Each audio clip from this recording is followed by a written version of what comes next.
Hello again and welcome back to English Today. This is DVD 21 and the fourth DVD in your advanced level. And in this DVD, we'll start again with another 2 episodes of our story, That's Life. And then after that, in our special TV programs, our music expert will be talking about the Royal Opera House in London. And then our travel expert will be looking into volunteer holidays. Then, in the grammar section, we will look at ways of expressing your likes and dislikes. And we'll also study different ways of expressing feelings of regret. All right? So enjoy your viewing.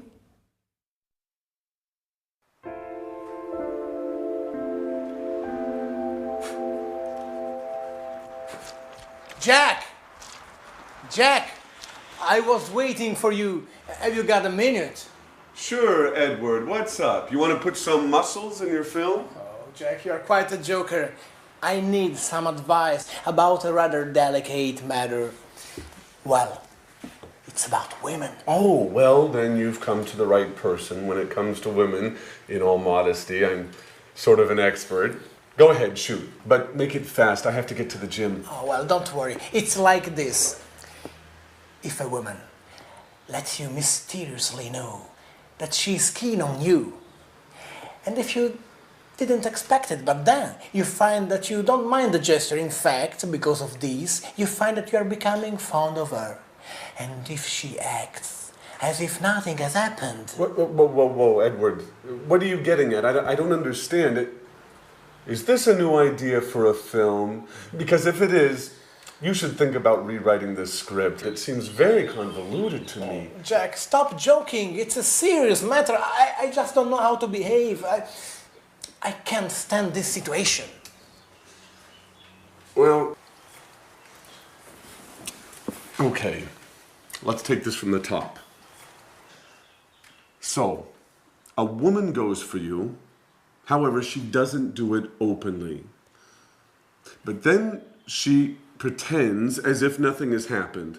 And, as far as I can tell, you don't dislike the idea. Have I got it? Exactly. What should I do?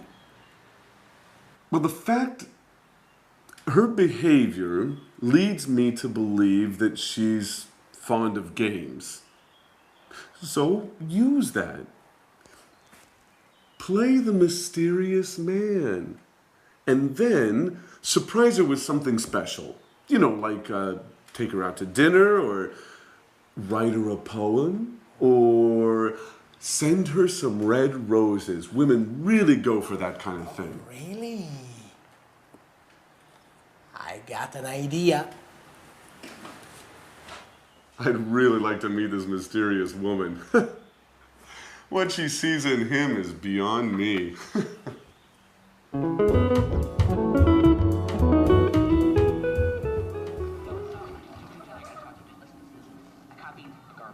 Edward? Edward? Edward? Would you mind not watching the TV for a moment? I'd like to have a word with you. Is it important, Alice? Chuck is on. The reality program about show business. You know I'm nuts for this show. Yeah, I know. It's about the only thing you go for.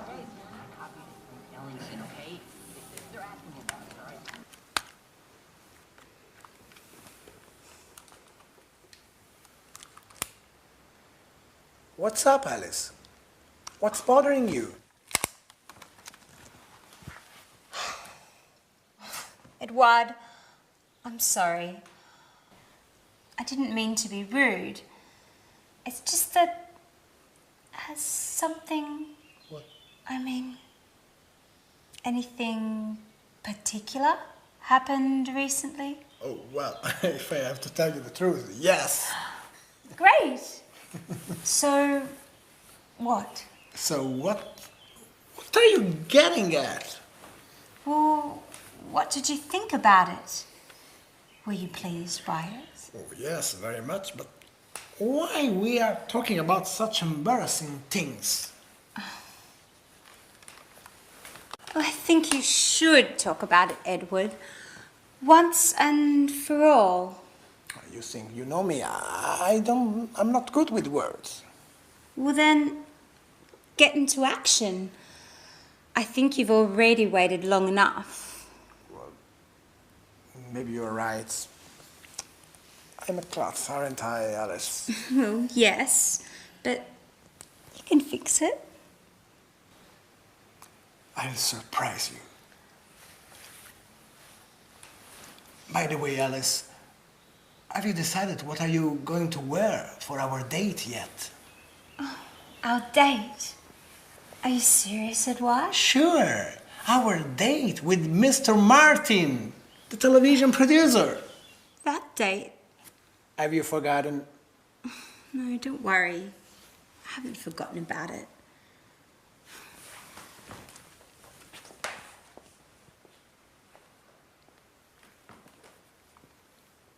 He's way behind. No one jumps for the ball, no one calls for the ball. Carney's slightly out of position, just snaps the ball and scores.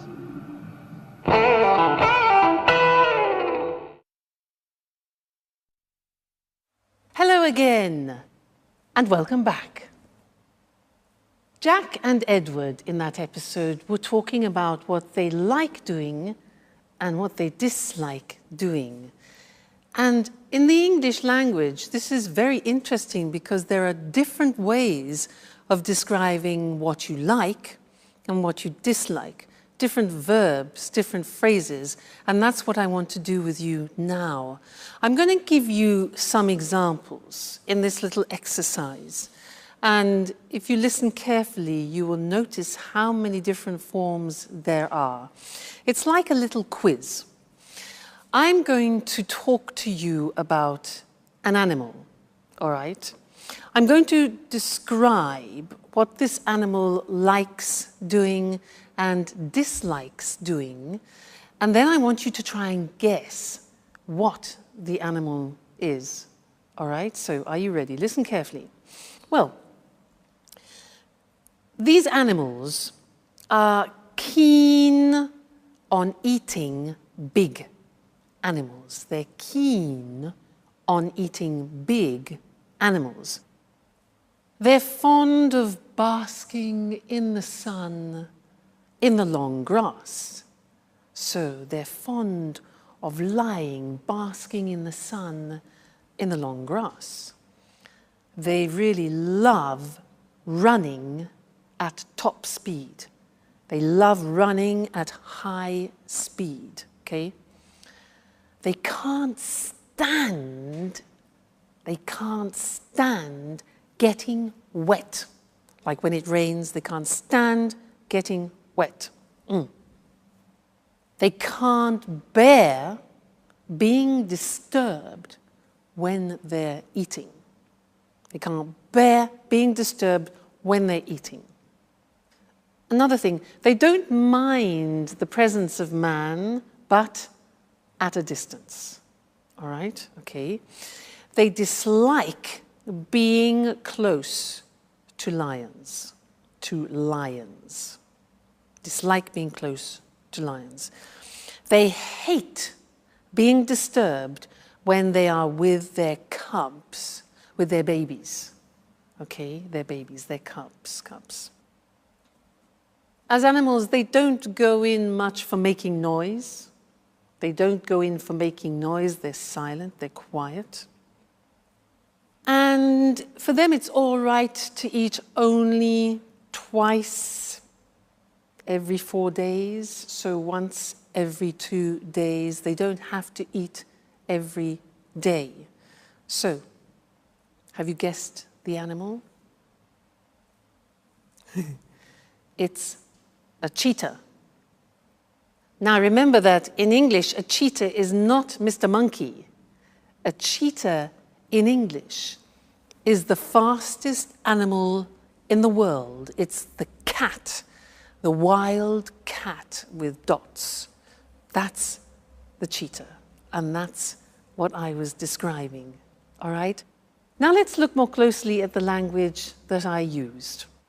So, if we are talking about likes, these are the possibilities. You can use the verb to be keen on. Now notice that these verbs are followed by the gerund form because we have a preposition. So, I'm keen on skiing.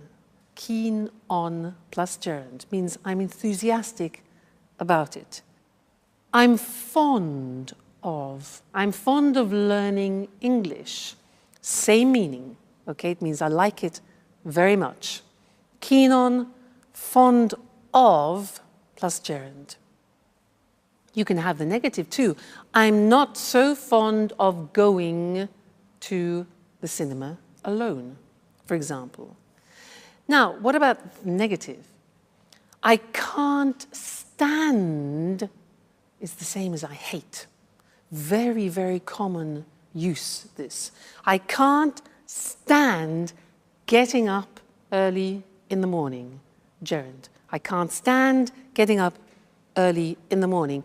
We also say, I can't bear. Look at the pronunciation. I can't bear. All right? Getting up early in the morning. I can't bear drinking beer, for example. You can say, I really love doing something. I really love playing tennis. Now, you can say, I don't mind doing something. Now, I don't mind means I don't particularly like it. I don't particularly dislike it. So it's okay, it's nothing special for me. So I don't mind playing tennis, but it's not my favorite sport. All right? We also have the verb dislike. I dislike playing tennis. All right? So see how many they are. It's really interesting. Another one which is much less known, but we use it quite a lot, is to go in for. Listen to this. I don't go in for watching documentaries. I don't go in for playing tennis. Again, which means I'm not interested in it. All right? Another thing is, well, it's all right. Again, this is non-committal. It's all right playing tennis, but it's not my favorite sport. All right? And then something similar to all right is it's okay. Well, it's okay eating rice, but I'm not really very enthusiastic about it.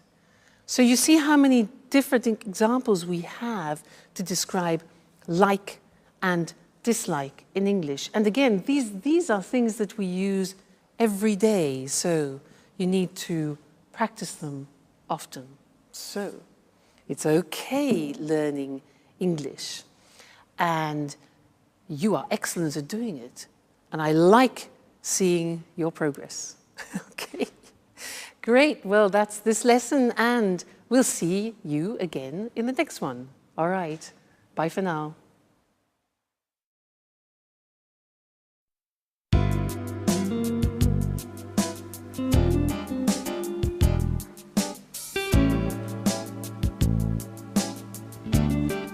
Great. This spot should work well. Maybe here would be better. And I'll put the card here, next to this. Let's give it a quick once over again.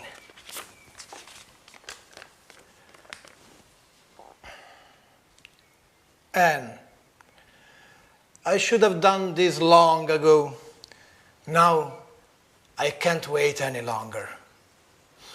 Listen to my poetry, written especially for you. You are perfume, the color of all flowers, the breath and scent of the sea, the warming strength of the sun. You, the shining star that lights my life. Who knows if she'll like it? What about these roses?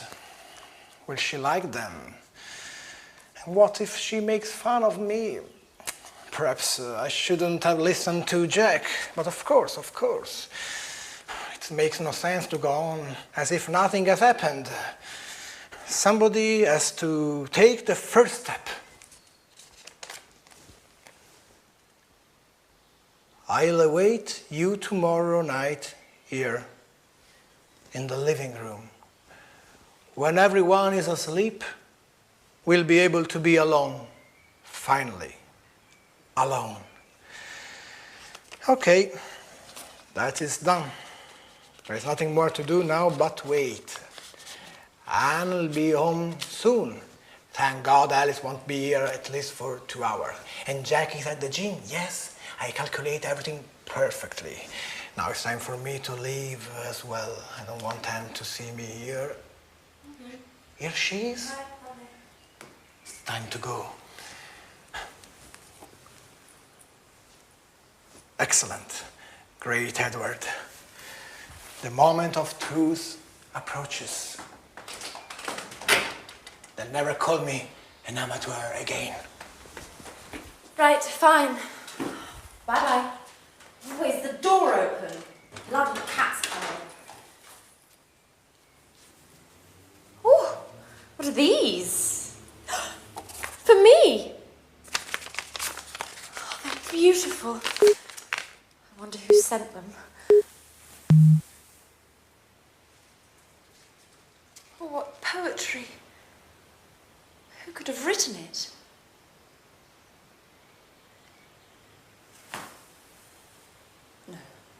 No, Anne. What are you thinking? Now, don't be silly. It can't have been Jack. Oh, my God. But then again, he's the only person I can imagine who would have written such lovely poetry and... Oh, my God. Oh, what if it were Jack? Now that Sharon is out of the picture... Who would have ever thought that one day...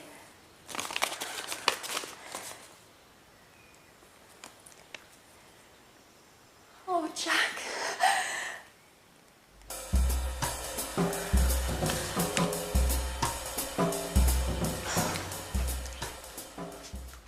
Hi, Anne.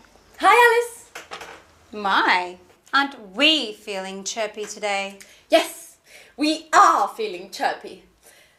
I've just received a mysterious and completely unexpected surprise. So, what is it? What's all the suspense for? I'm sorry, Alice. I'd like to keep it a secret for the time being. There's something I have to check up on first. But don't worry, I'll tell you soon enough. Now, why don't you tell me, how's it going with Edouard? By the look on your face, I would guess things aren't going very well. You said it. A complete and utter disaster. I should never have written that card. Why? What's the matter? That's the problem. Nothing has happened. Edouard acts as if he'd never read that card. And yet I know he read it. I'm absolutely certain of it. Why are you so sure? Well, he told me in no uncertain terms. I fished around, vaguely, and he admitted that something strange had happened, and he also said that he was very pleased. And then nothing. No words, no actions. At this point, I think he was referring to something else entirely. Or else, I just have to accept the fact that he isn't interested in me. Oh, don't get depressed, Alice. If you want my opinion, I think you should have told him in person. Face-to-face is always better than playing games. At any rate, you've still got time. Why don't you sit down and have an earnest word with him? No way! To be embarrassed further? Anyway, there's something fishy about this whole story. Either Edward is acting like a complete fool, or else he hasn't truly understood what I feel for him. Oh, I need some clarity. From now on, I'm going to scrutinize his every move.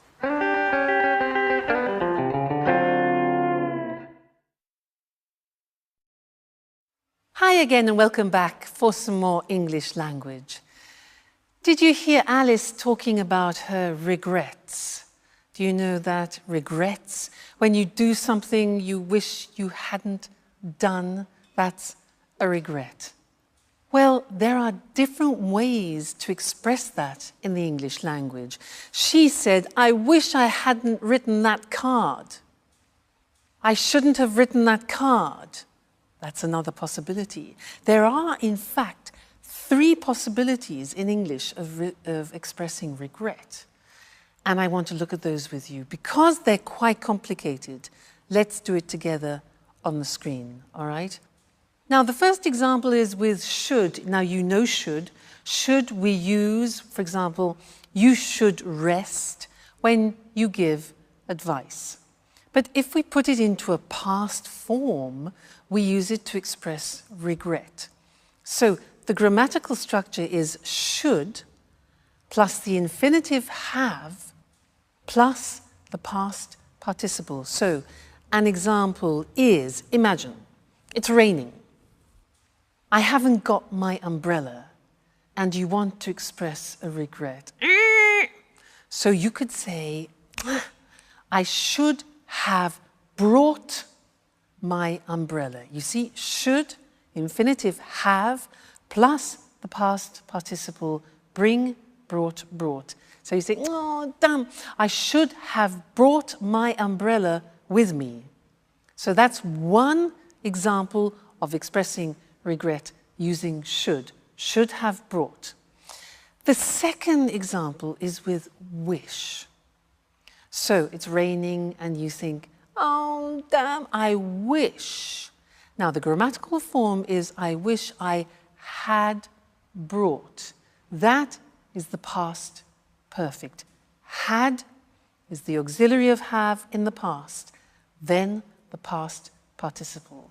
So, I wish I had brought my umbrella with me. So, I should have brought. I wish I had brought. And the last one is very similar to wish. It's if only I had brought my umbrella with me. So there again we have if only followed by the past perfect. If only I had brought my umbrella with me. All right? So 3 forms of expressing regrets. Let's practice. Situation. I've got sunstroke. My face is burning because I've been on the beach all day. Regrets could be, I shouldn't have stayed in the sun so long. Shouldn't have stayed. I wish I hadn't stayed in the sun so long. If only I hadn't stayed. Get the idea? Yeah? Good. Next situation. My car has broken down again. It's stopped. My car's broken down again. Regret. I should have taken it to the mechanics. I should have taken it to the mechanic earlier for a checkup. Or I wish I had taken it. You see, you can use one of the 3 forms, exactly the same meaning, all right? Great. Next one, I'm completely lost. Situation, I am completely lost. Regret. I wish I had brought a map with me. I wish I had brought a map with me. Okay, getting the idea? Next one, I've got a terrible headache. Oh, terrible headache. If only I hadn't drunk so much red wine last night. If only I hadn't. I shouldn't have drunk 3 bottles of red wine last night. Now I regret it. Another one. Damn, I missed the plane. I missed the plane. My alarm clock. Bzzz. I should have put the alarm clock on. Obviously. And the last one, my PIN card. I'm trying to get money. I've forgotten my PIN card for my cash dispenser card. I should have memorized it better. If only I had memorized it better. All right, so there are the three forms. Should have done, I wish I had done, and if only I had done. Okay, I'm sure you think, I wish I had been born English. That way I wouldn't have to learn the English language. Well, we're here to help you. So that's the end of this lesson, and see you again very soon. Bye.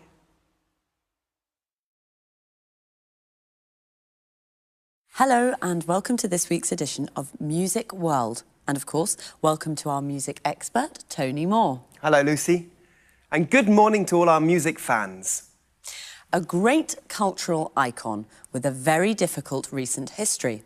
A popular TV programme broadcasting these problems to a whole nation. And today, great performances to packed houses. I'm talking about the Royal Opera House at Covent Garden in London. The theatre dates back to 1732, but recently it's become more famous than ever. What exactly has been happening at the Royal Opera, Tony? Well, everything started with the restoration work that was begun in 1995. This work has now been completed, and we have the modern performance space that it is today. I can't see any trouble there. Sure, but the restoration work was partly funded by the National Lottery. What do you mean, partly funded? How much money came from the lottery? The lottery gave £58.5 million towards the work. Quite a lot of money. Remind me how the lottery works. Lottery tickets cost £1 and are sold all over the country. And there's a big draw once a week. OK, so the Royal Opera House received £58.5 million from the lottery. What happened next? The restoration work was completed in 1999. Tony Blair's Labour government had given the Royal Opera this lottery money on condition that it made opera less elitist in the future by keeping some of its seats reasonably priced for citizens earning an average wage. Did they do that? Yes, but let's not rush things. In 2001, the Royal Opera became even more famous when the BBC filmed a fly-on-the-wall documentary about the day-to-day running of the place. Well, the programme showed a real-life soap opera in action. During this period, the theatre was chaotically managed and was almost out of control. 5 executive directors left in the space of 5 years. There was ongoing conflict between management and employees, and the Royal Opera suddenly found itself at the centre of a political debate about the funding of the arts in the UK. Many people asked whether opera wasn't too elitist an art form to receive funding from the government. Why? Is the running of the Royal Opera completely funded by the government? No, but it does rely in part on the government. 31% of its funds come from government subsidies. Today, corporate sponsorship is becoming more important. In 2006, this amounted to nearly £16 million. Of course, the rest of the funds come from ticket sales. I see. And then, how does the story end? The BBC documentary programme was a great success. It had a huge audience. The TV project wasn't so successful for the Royal Opera management, as it entered a period of financial crisis. And there was an enormous amount of criticism because of the high cost of the renovation work and because of the BBC TV documentary, which showed that the place was managed very, very badly. And today? Well, after so many years of difficult times, the Royal Opera is newsworthy simply because it isn't. For the last 5 years, the Royal Opera has been putting on successful operas and ballets. It's been doing a fine job. What's more, the Opera House has kept its promise. Now, it's attracting new audiences to listen to opera, and some of the seats are reasonably priced. So how much do tickets cost? The top price for a performance is usually £180, but half of the seats cost £50 or less, while the cheaper seats cost less than £10.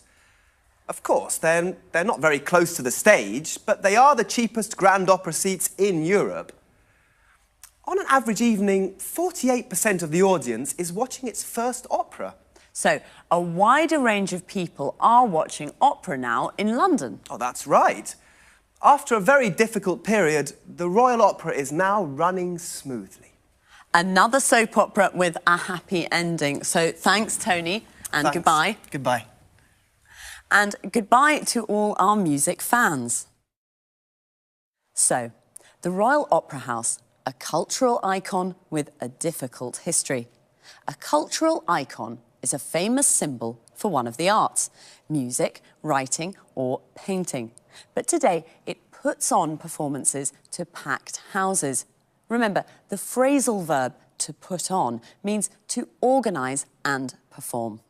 A packed house is a theatre with every seat sold out. We say a place is packed when it's full of people. The restoration work that started in 1995 was partly funded by the National Lottery. To be funded by means to be financed by, to receive money from someone or something, in this case, the lottery. It was partly funded means that it received part of the money it needed. This money was given on condition that opera was made less elitist. Elitist means that it is only available to a small group of people, usually socially or intellectually superior. The expression on condition that means only if. The BBC filmed a fly-on-the-wall documentary about the day-to-day running of the place. A fly-on-the-wall documentary is a programme that shows everything that happens in real-life situations. Day-to-day means daily, of every day. So the day-to-day running of the place means the normal, everyday administration of the place. This real-life soap opera showed the theatre was almost out of control. A soap opera is a TV programme with many episodes that looks at the day-to-day lives of a group of people. Out of control means there is no control, like chaotic or disorganised. It showed the ongoing conflict between managers and employees. A conflict is a disagreement. It was ongoing, means that it continued for a long period of time. That's all we have time for today. See you again soon. Hello and welcome to this week's edition of the Travel Programme. In the studio with me once again is Christine Oteng, our travel expert. Good morning, everyone. Well, what does the word holiday conjure up in your mind? White sand beaches, beautiful blue sea and fantastic seafood? Or maybe cool mountain air and invigorating walks through alpine forests? How about this? Think helping to build a dam outside a village in Uganda. Think helping out in a rural hospital in India. Think showing visitors round a castle in England.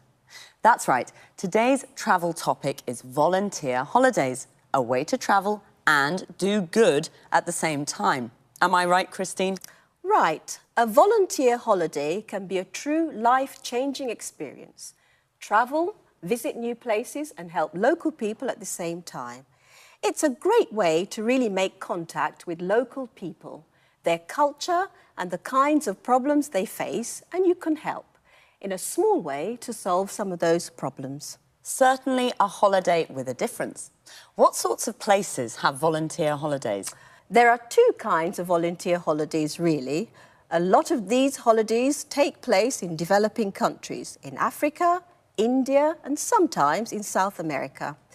Other holidays can be found in Europe and North America. So there are lots of destinations to choose from. And what sorts of things can you do? There's an enormous range of activities to choose from.